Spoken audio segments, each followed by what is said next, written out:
All right, everyone, welcome back to the Psych and Theo podcast, the podcast that covers cultural topics from a psychological and theological perspective. I'm Sam, this is my co-host Tim. And Tim, how are you doing today, man? I'm good, man. I'm doing good. What are we going to talk about today? Today we are talking about challenging the red pill movement. Ooh, okay. So that's a hot topic, a hot trending topic. Been going on actually for a couple of years now. And it's been around for a long time, because it sounds like the person who you will be describing is someone who's kind of dealt with this for quite a long time. Yeah, apparently. So we can get into that. Man, red pill. What does red pill mean? That's absolutely, yeah. And before we get into that, I guess, one of the things that, this would be part of our top 10, or not top 10, our first 10 episodes. And guys, so we just want to hear from you guys. If you guys can leave a review on the podcast, if you guys been tuning in this long, and leave a review for us. Share the episode with other people. We really want to hear from you guys. We love the word of mouth, just kind of you guys telling us what you guys think about it. But if you can leave a review, that way other people can also read what you guys think, and then they can also be wanting to tune in as well. But we're trying to touch on very different topics. Yeah, leave us a comment on Instagram, because we're mostly there right now. We're going to expand, but leave us a comment there if you have episode ideas, topics that you want us to cover. We'd love to do that. So we're going to hit some things that are cultural, some things that are theological, some things that are psychological, for Sam's world of counseling. Mm-hmm. So we can range all over the place, but we want to hear from you. What is important for you to hear? What do you want to hear? Mm-hmm. Absolutely. And this is this idea of the red pill movement. It's one that we thought would be important to address, because it affects the way that men think and behave in culture. And we'll see after today kind of why it is that way. And is there any reasons for it? And what's the leading cause for having this red pill mentality? So we'll talk a little bit about that. But first, we'll get to defining what the red pill movement is, because initially, red pill used to be associated with kind of this more conservative, far right extremism. But as we continue to dig into it a little bit more, we realize now that actually the red pill has to do more with this sociological, masculine perspective that is distorted in a lot of different ways. So we'll jump into that. But Tim, from what we've been researching, what is the red pill movement, or who are these red pill guys? So let's dissect this just a little bit so the audience can understand the terms that we're using. So red pill, I was actually sitting with some friends last week, and I told them about this episode, the red pill episode. And to my surprise, a lot of them didn't know what I meant. Some of them did, or they knew what red pill meant in general, but a lot of them had no idea what the red pill community was. So then I explained it to them, and they were kind of shocked by that. So I think the audience that's listening maybe some of them will know, but I think a lot of them may not know exactly what this movement is now, or what it has become. So this might be an episode, if you're listening, that you might find surprising in some ways. Okay, so what is a red pill? What's the red pill community? So those of us who have lived a long time would remember the movie The Matrix. The Matrix came out in 1999. And the concept of the red pill comes from that movie. There's a famous scene where one character named Morpheus, played by Lawrence Fishburne, he hands the other character, Neo, played by Keanu Reeves. This is pre-John Wick days, of course. And Lawrence Fishburne hands him 2 pills. He holds out his hand, and then one hand is a red pill, one hand is a blue pill. And he says, your choice is, if you take the blue pill, you'll go back to sleep. You'll wake up and you'll remember nothing of this conversation, nothing of what we showed you. Life will continue as normal, and you won't know anything about this. Basically, go back to being a normal person. But if you take the red pill, I'm going to show you what the world is really like. I'm going to show you the truth. I'm basically going to wake you up. Okay. So what does Neo do? Spoiler alert. Look, the movie's been out for like 25 years. So if you haven't seen it by now, yeah. So he takes the red pill, and that means he escapes the matrix at that point. Okay. So the term red pill in political discourse and cultural discourse came to mean that you had been awakened from the typical normal narratives of the culture. And that started out with like political libertarianism at first, or taking the red pill meant that you're not a normie. You don't follow the normal talking points in politics or culture. I like what famous, a really well-known libertarian podcaster named Tom Woods. He's one of my favorite podcasters. He says, there's a 3x5 index card of allowable opinion that most people stick to. And when you become a libertarian, that means you light that thing on fire, and you have different opinions at that point. So being a red pill at first just meant sort of that, like I'm awake to these cultural narratives that I've been fed since my childhood, and I'm gonna choose something different. I'm gonna step out of line, basically. But it started to take on more specific meanings in recent years. First, it kind of went with the alt-right group, which that itself, started out as like a general term and then became associated with neo-Nazis and racists and things like that. So the term alt-right really isn't that helpful anymore. But then red pill kind of became associated with MAGA, the MAGA movement. So red pill became synonymous with orange pill. So I take the orange pill, that means I'm like on the Donald Trump MAGA train. But then it shifted from that to being what we're going to talk about today, which is red pilled to the matriarchal feminist society, or as the red pill guys call it, the gynocentric society.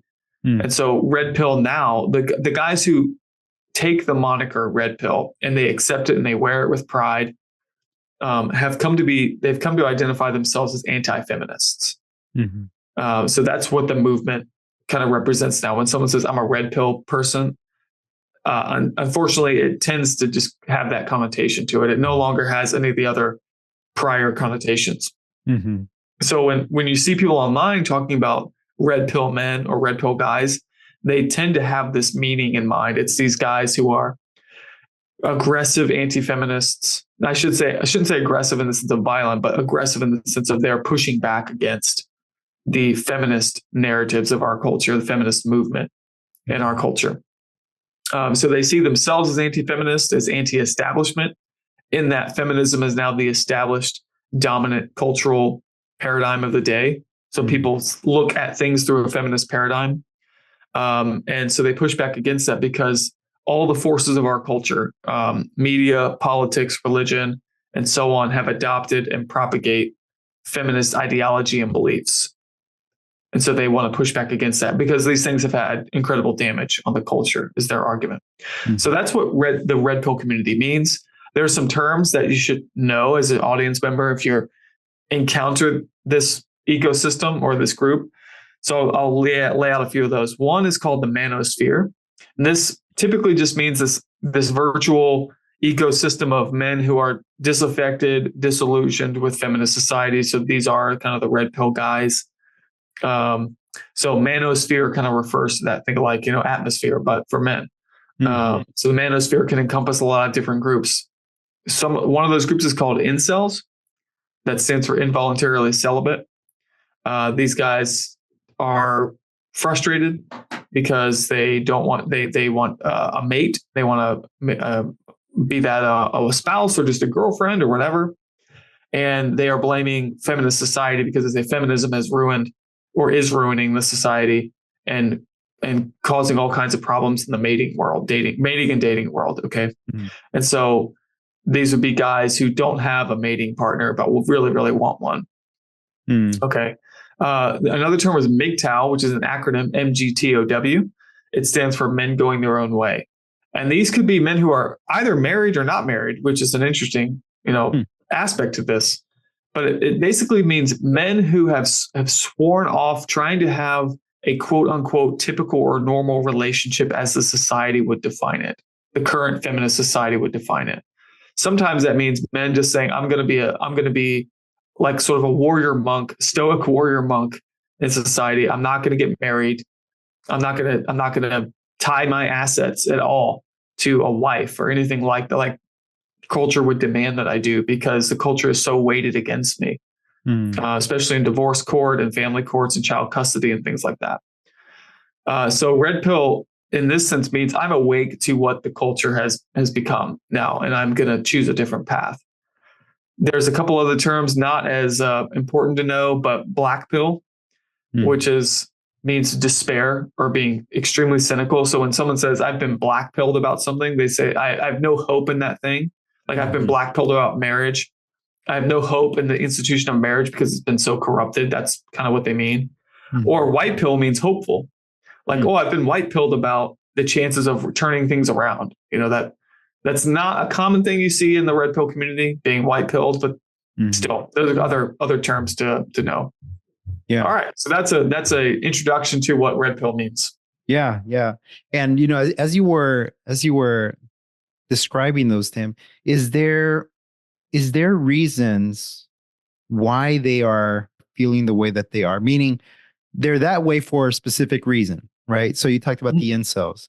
The incels are intentionally celibate. Did I get that right? No, involuntarily celibate. I'm sorry, involuntarily celibate. Okay, so when you say that, and I think about, okay, they're involuntary celibate, so they're either being rejected by women, not wanting a relationship, but they can't have one, right? Kind of this aspect. So I'm thinking to myself, what did these guys go through to get to that point to desire a relationship and not be able to have one? What kind of impact is it having on their psyche, on the way that they relate? What do you think is happening to those men, emotionally, mentally, psychologically? Well, you know, it's kind of hard to it's hard to psychoanalyze, you know, a whole group. But I would say there is an aspect. So if someone is incel has kind of become an insult to that group in a way. I think at some point it turned from derogatory. It turned to a derogatory term. But yeah, there's probably a sense of a loss of control that they feel. And this is where like the leaders of the red pill community, like the guys who are kind of being the standard bearers to guide men to a new path, a new way forward. These guys are holding out the promise of taking back control of your life. Okay. In some way. So I think that's probably prominent. Okay. Because I think it seems like what the red pill is trying to do is to get the incels to become MGTOWs, right? Because it's trying to get them to go your own way and create a new, different life for yourself. Am I getting that right? I mean, I don't think you're totally off. I think that's probably a major part of at least the consulting work that goes on. And by that, I mean, like there's guys who pitch themselves as consultants in this sphere. And I think that's probably a lot of what they do is sort of like life coaching, so to speak, for guys who feel like they are trapped in this society that they want something, but they can't have it. And so these consultants or life coaches are kind of pushing them in another direction, say, hey, like go a different way. Yeah. Construct your life in a different way. So I think that's maybe a large part of what's going on. No, that's good. And again, the reason for discussing that is because I'm asking myself, what did they go through to think the way that they do? And when I looked at some red pill guys, these are the more modern ones. They have their podcast. They talk very negatively about women, about using them, like about marriage, about family, all of these different things. And I remember there was one guy that I listened to and trying to understand why he thought the way that he thought. I'm like, well, it has to be, you know, his dad treated women a certain way. His dad taught him a certain principle or some sort of theme in his life. And the way that what this guy said, he says, you know, the reason why I know so much about these types of women, the feminist women, is because my mom told me to be careful about them, to not let myself be swayed away or moved by them. So in her way, she was protecting me from these types of women who are feminists who just believe in their own individuality and making their own way, and that they don't care about families. My mom told me to stay away from these women. This is what this guy was saying. And I thought that was an interesting take, because from the mother's perspective, she's saying that, hey, here's how to identify a good woman, and here's how to identify a bad woman, in a sense. And bad women, from her perspective, was feminist ideology, which pushes one away from family values. But at the same time, this guy specifically, he doesn't have any attachment to strong family values, or even wanting a family, or even having a traditional home. So it just makes me think about these different pockets of these red pill guys. So the men going their own way, it's kind of, they're now seeing marriage as, should I really get married? Like, is that really a benefit? Is that really going to be something that's going to make me happy? And I think there was an episode before that we talked about that. They really don't know. It's not until you get into later stages of life where you start to look back and you say, everything that I did, everything I believed, everything that I invested in my children, did that work?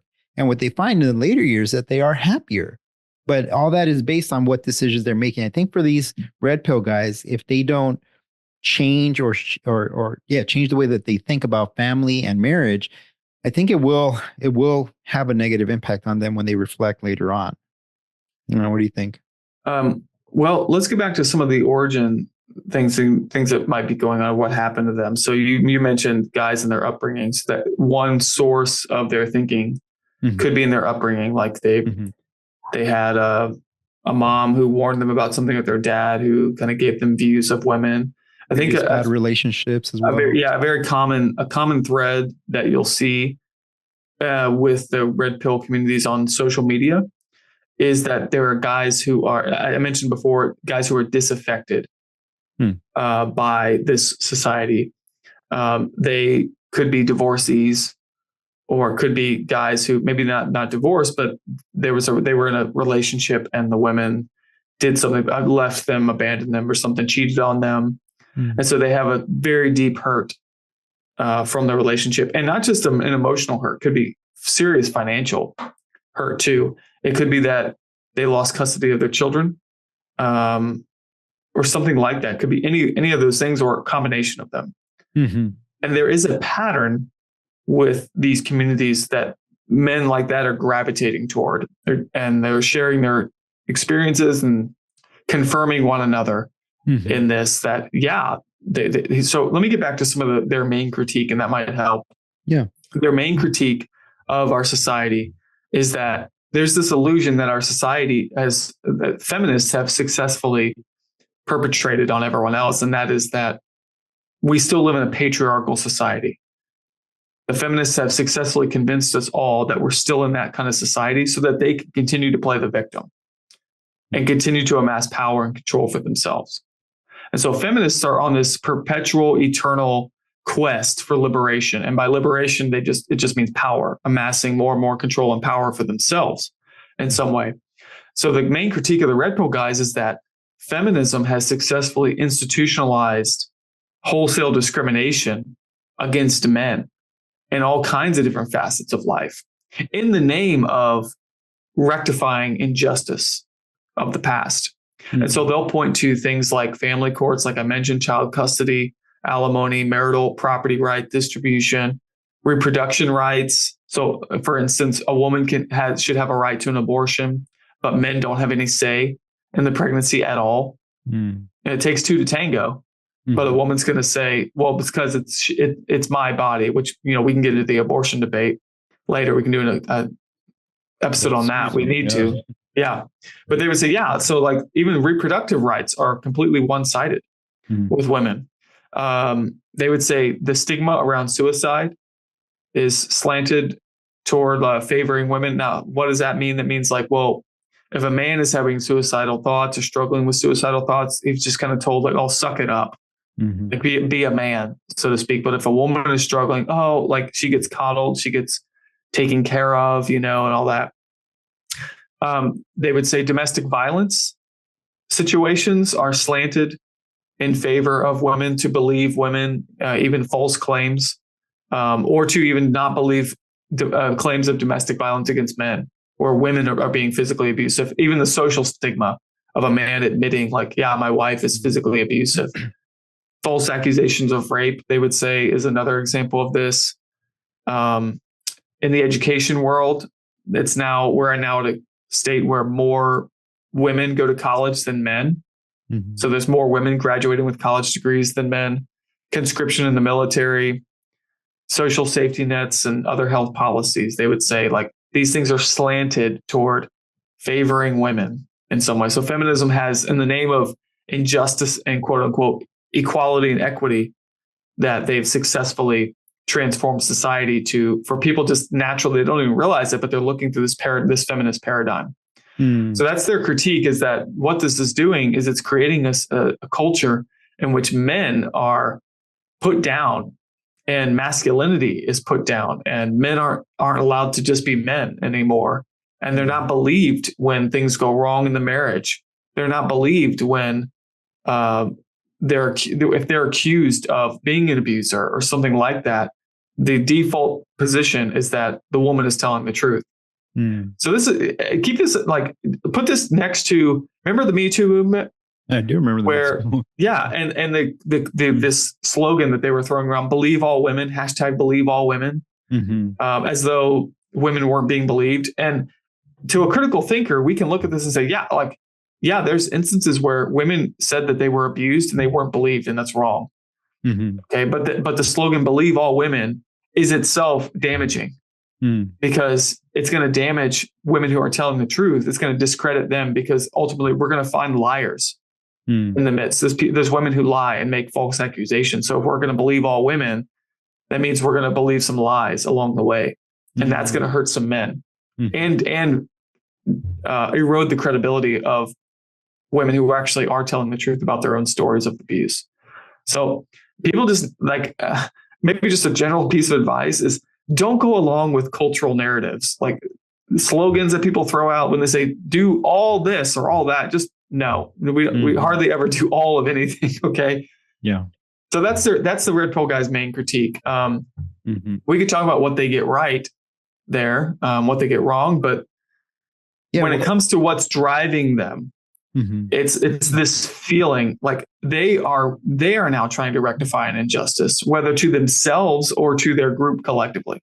Yeah, one of the interesting things as you were sharing about that, it sounds like they're feeling heard by these small or singular voices in culture, social media, that they're having a voice now, in a sense. Oh, here's someone who is expressing the way that I've been feeling or the way that I've been thinking about things that are going on in culture, and they're giving voice to that, right? So they're feeling connected. So maybe that's a big part of this Red Pill movement, is that guys finally feel like they're being heard. And even though it's distorted in a huge way with these Red Pill guys, the deeper meaning behind that is that they're being heard, right? Yeah. And essentially that's what it is, because to your point, you mentioned earlier, well, guys, you're not supposed to share how you're feeling or what you're thinking. So it's kept inside, but you have these strong voices. They're saying, oh, that's exactly what I'm thinking and exactly what I'm feeling. And again, we did a previous episode on this, on the aspect of emotions, is that it is a real thing. Like, we do as men feel these emotions, but when you give voice to it, whether it be your own or someone else's, like, it becomes more real, right? The problem that's happening now for both Red Pill and feminists and so on is that it's creating this new culture where men and women are just competing against each other, which doesn't allow for there to be this harmony. Well, the way God intended it to be, right? How God intended for men and women to complement each other, to be complementarian. So we're not seeing that anymore. We're seeing more of a battle of wills, a battle of pursuing one's own rights and not for the greater good. So that's kind of what it's been creating. And it's sad, because that's not how it should be. And all of it stems from being hurt, right? Someone's trying to say, this has hurt me more than it's hurt you. And there's just this battle of who can store up the most grievances and bring them up and say who suffered more. Yeah, that I think it's perhaps going on at the individual level with case by case, each of them, what might be happening. And certainly you mentioned there's guys who are the thought leaders, the guys who are giving voice to men who feel unheard, unseen. And you see this in social media. If you go out to some of their accounts, and what some of these guys who are leaders will say something, and you'll see the comments below like, oh yeah, like, my wife left me 3 years ago for some other dude, and she took all the kids and took the money. And it's several, testimonies like that going down in the comment sections. You'll see it's not just men who are the leaders in the red pill community. It could be some women as well who are maybe didn't seek out that leadership role, but they've kind of been thrust into that leadership role as like a female representative for them. Yeah. They call them pick-me girls, I think. Yeah, the pick-me girls or something like that. Yeah. Trad cons in some sense. Yeah. Actually, some of the red pill guys would probably reject the trad cons because trad con means traditional conservative. Yeah. So, okay, let's talk about this. What does the red pill community get right? Yeah. Okay, if we're just talking generally, what do they get right? The first is that modern radical feminism is corroding the fabric of Western civilization, and reform is needed. That's one of their central claims. And I think they are largely correct in that. Now, what do we mean by feminism? Okay. Well, we mean in the transgender episode that we did, the very first episode that we got a lot of heat for, we talked about the history of feminism, just briefly, how that came about. Okay. So if you want to hear that, go back and listen to that episode. That's episode 1. The men's rights movement, which is where the red pill guys came from, that sprang out of a response to the feminist movement. So in the feminist movement, there was actually a group of guys called the Men's Liberation Movement who joined up with the feminists to say, yeah, like patriarchy is suppressing and oppressing women. But you know what? It's also boxing in men to stereotypical masculine tropes. And we need to liberate men from those tropes so that men can be anything they want to be too. So that's the men's liberation movement. Well, the men's rights movement, which is what the red pill guys came out of. These guys said, hey, whoa, there's something going on here.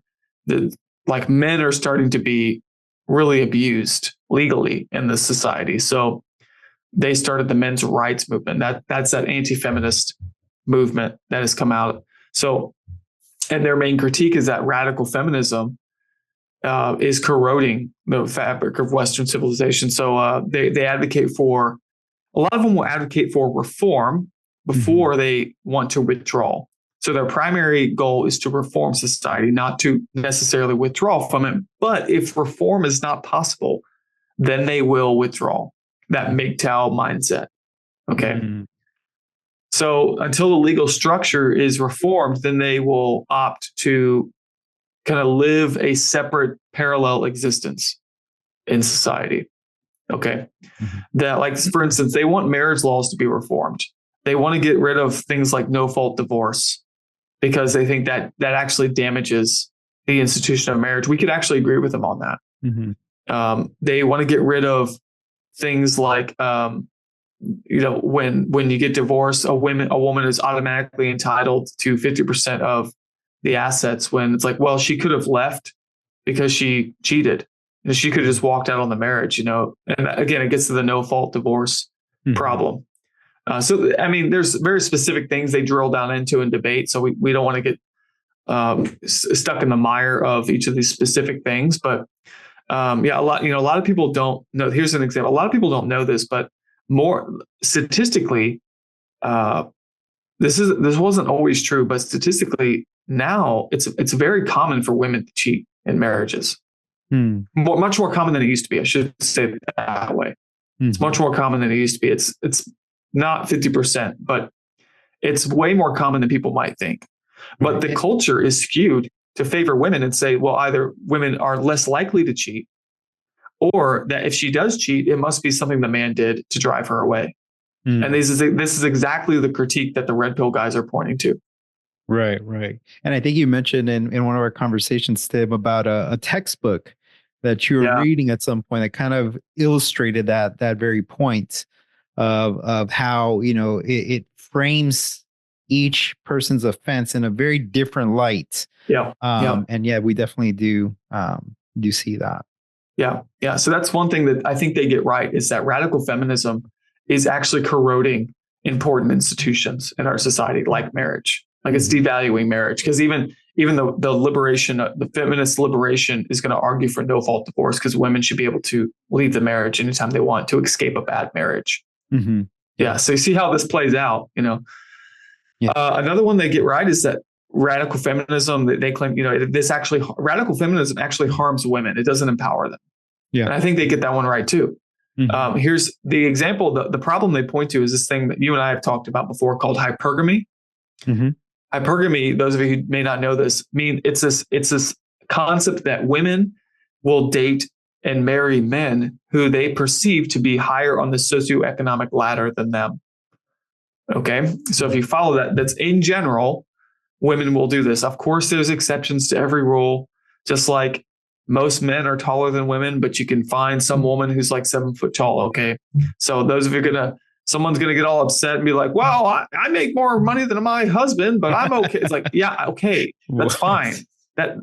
Go live your life. It's good. Okay. But in general, women tend to want to date and marry men who are higher on the socioeconomic ladder than them. And there's perfectly natural, physiological, biological reasons for this. Okay. We don't have to get into that, but what happens in our culture now, remember this problem I pointed to of more women are going to college than men. Mm-hmm. Well, what that produces is that there's statistically more and more women every year who are going into white collar jobs, the kind of jobs that you get with a college education. And so they're going into career fields where they will tend to make more money, be in these professional office type jobs, and they will have better performing careers than men. Okay. Statistically, this is bearing out. Now, what that does over time is that there's this shift in the demographics where more and more and more women every year are doing this, and less men are moving into those roles, but they're going into the trades and craftsmen and things like that. Okay.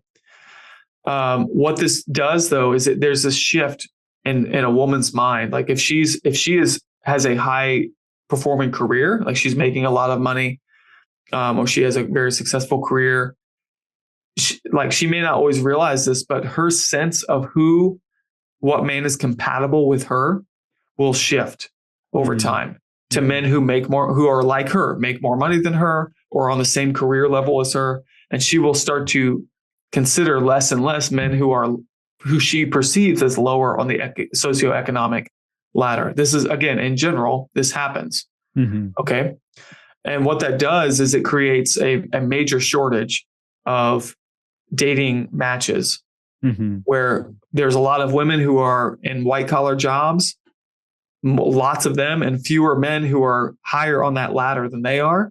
And so there's a larger pool of women who are competing for a very small group of men, and a large pool of men who are just cut off and don't get to date or mate and marry with these women. And so that's where you get things like the incel community, things like that. So men are pointing to this problem of hypergamy because when the society pushes women and it says, oh, all women got to go to college, like, girl, you got to go into your career. And it's pushing women who normally probably wouldn't do that. They would be perfectly content being a mom and raising their children, maybe working a part-time job or just working a job that isn't like an illustrious career, but is fulfilling for them. No, they're being pushed to pursue their career and go further and further in their career and prolong their career and delay childbearing and delay marriage to the point where it may be impossible in the end. And so men are pointing to that and saying, look, feminism is actually harming women because now there's all these women who are competing for a small group of men that they think are compatible with them. And a lot of these women aren't going to get married and they're not going to have kids. Yeah. And that's really, really, really, really sad. It really is. And it may not even be the actual competition for that type of man. It's the other underlying message behind feminism is that you don't need a man, right? So there's that aspect. Well, okay, competing for one type of man. Okay, that's one thing. But then there's this other cultural push of you don't need a man. So they go on living that single life all the way into, late 30s, early 40s, whatever the case might be. And then realizing, no, I want a family, right? That is something that is natural. I think it's an instinct or natural inclination that God gave us to want to have that family, connection. Yeah. And so the red pill guys I can't help but ask the question, how do Christians play a role in this? Because I'm assuming that our audience, being if it's Christian or our audience that is Christian, that they may not have, that they don't have the same mentality of, oh, I'm choosing the top percent of, this much you got to earn. You have to look like this. You have to look like that. Same thing for the guys too, that you're not thinking from a red pill mindset, but that you're having a biblical worldview as you approach dating and marriage and so on. And the reason why we're talking about this, Tim and I, is because these things that are happening in culture do influence us, right? Do have an impact on how we view people around us and the issues that we're going to be facing in a number of years, right? With people that we work with. I know from with counseling, it's who in 10 years from now, the issues that I'm working with clients today is not going to be the same because the cultural push is different, right? So this next generation, the next 10 years, it's going to change. So from a Christian perspective, if you're thinking like this, as we're talking about these red pill and feminist perspectives or worldviews, like we want to challenge that thinking so that you can filter out that which is bad. We talk right now about what did they get right. Now let's, I guess, talk about what do they get wrong. Or unless you wanted to add something else to what I just said, Tim. Yeah, I mean, well, I think the advice for Christians. I think let's talk about what they get wrong, what the red pill guys get wrong first. And I think that'll help us. Yeah, with giving advice to Christians. So I would just say two quick things, and we're going to have to do some follow-up episodes on specific leaders in the red pill community, like in critiquing their message. Because there's one in particular, his name is Paul Elam, who has put out some pretty formidable content. I'll put it that way. I want to give him credit. I don't just want to say, we don't have to listen to him. He puts out some stuff that's pretty is winsome and convincing. It's guys. It's persuasive, let's say, for guys who are in this kind of mindset.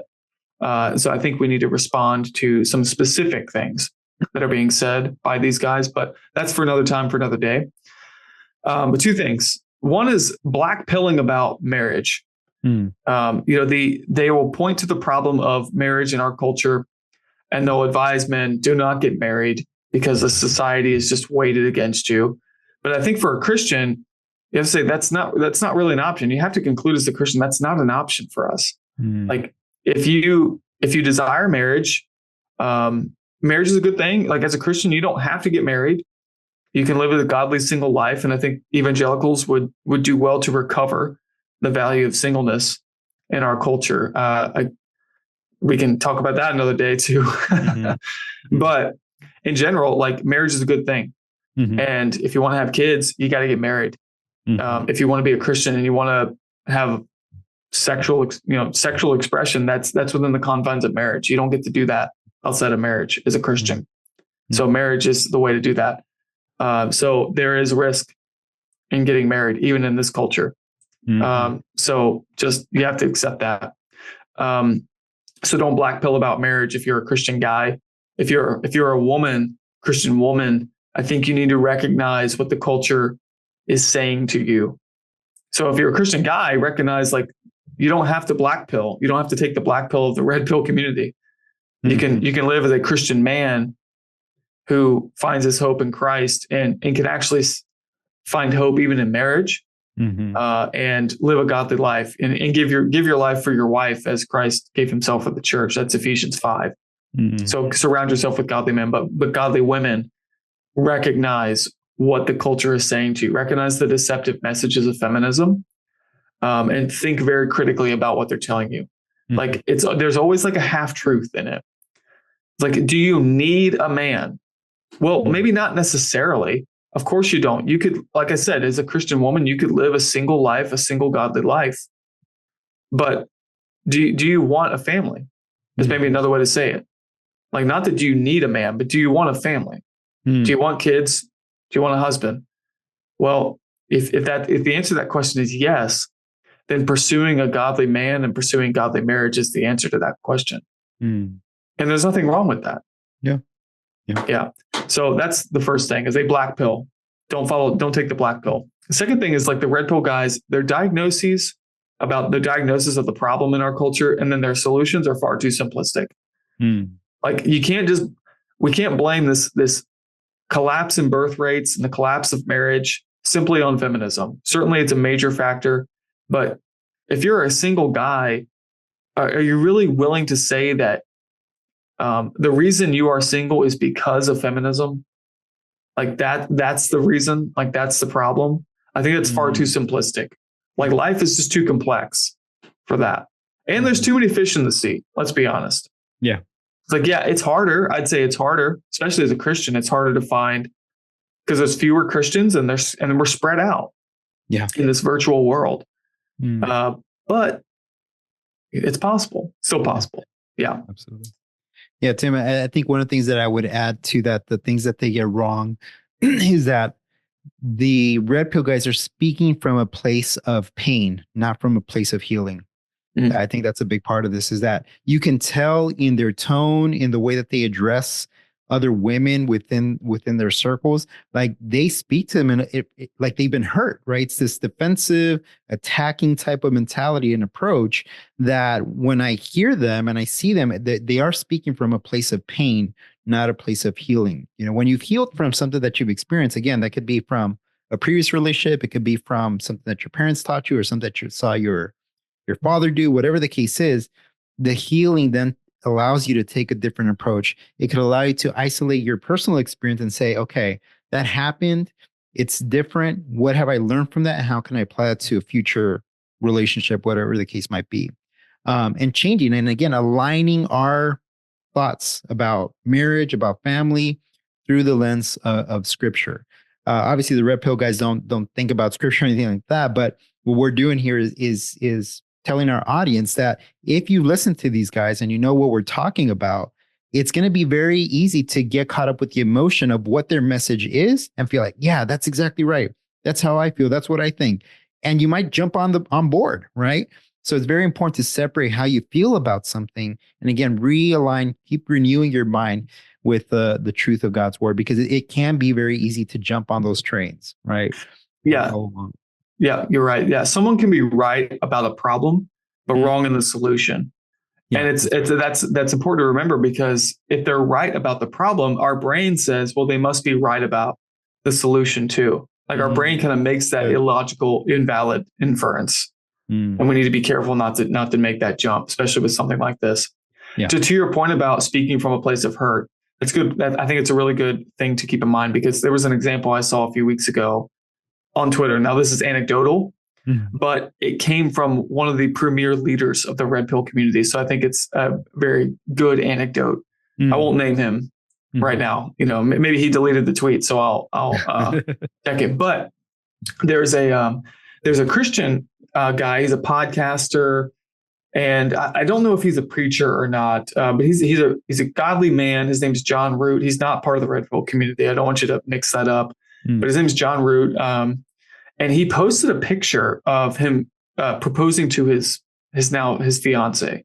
It was a beautiful picture, and he was celebrating. He's like, man, I can't believe this girl said yes to me. You know, it's a picture of him on his knee, holding the ring up, and, you know, her, of course, like, just ecstatic, you know, typical kind of like engagement photo. Okay. And everyone's congratulating him. Yeah, it's a good moment, you know. And one of these leaders of the red pill community retweets, he either replies or he retweets that photo and says 50% chance of divorce rape.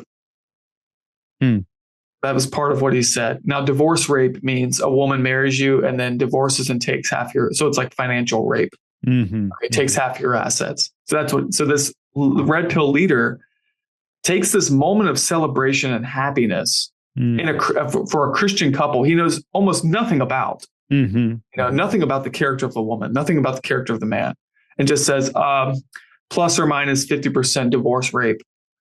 I mean, it was such a twisted way to respond to a situation like that. Yeah.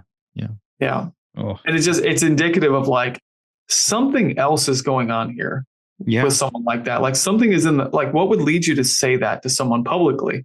Hmm. Yeah, no, absolutely.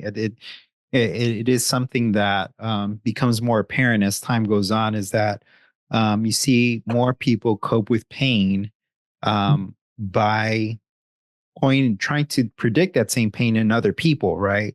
And again, there are some common trends and common things that we're seeing. I mean, you can't deny the statistics on it. You mentioned a lot of great ones about what it looks like for actual relationships. And again, just divorce in and of itself, it's just such a sad thing for our culture and for our communities. Need to find ways to keep the families together. And these repo guys are not helping with that. So hopefully, as you guys listen to this episode, that you guys are able to take away from this, like a sense of one, information, having information on what these guys think, but also another part of it where you can look at it and say, okay, how can I continually filter out these messages that I may be unintentionally receiving or just kind of practicing in my day to day. Hopefully you're encouraged by this as well, and seeing that not every bad experience that you have is going to dictate all future behavior. You can use it as a learning experience and grow even in your faith with God. So just hope you're taking something away from that you're encouraged by that. Tim, do you have any final comments or anything? No, that's great points, man. Great points.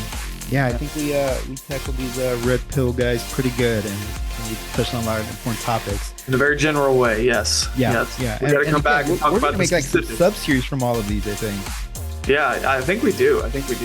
Yeah. So guys, send us your feedback. We love to hear from you guys, and we will talk to you guys next time.